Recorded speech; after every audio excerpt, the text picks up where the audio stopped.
भक्त ने प्रश्न किया, मन स्थिर अर्थात शांत कैसे होगा?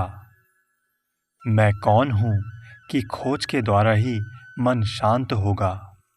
मैं कौन हूँ का विचार अन्य सभी विचारों को नष्ट कर देगा तथा जिस प्रकार शव जलाने वाली लकड़ी अंत में स्वयं जल जाती है, उसी प्रकार ये भी स्वयं नष्ट हो जाएगा। तब वहाँ स्वरूप दर्शन होगा। भक्त ने प्रश्न किया, मैं कौन हूँ के विचार को निरंतर बनाए रखने का उपाय क्या है?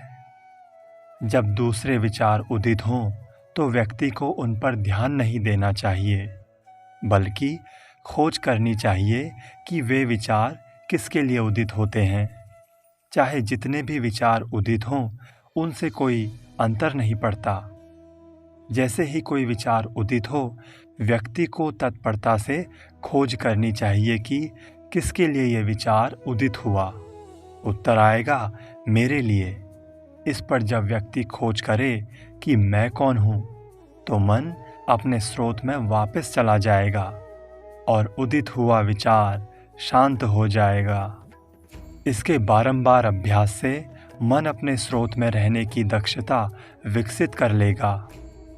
मन जो सूक्ष्म है, जब बुद्धि एवं ज्ञानेंद्रियों के द्वारा बाहर जाता है तो स्थूल नाम रूप प्रकट होते हैं, और जब यह हृदय में निवास करता है तो नाम रूप विलुप्त हो जाते हैं।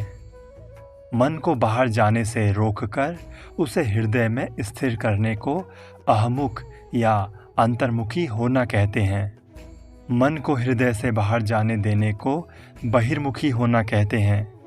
इस प्रकार जब मन हृदय में निवास करता है तो मैं जो सभी विचारों का मूल है लुप्त हो जाता है और सदैव अस्तित्वमान स्वरूप प्रकाशित होता है।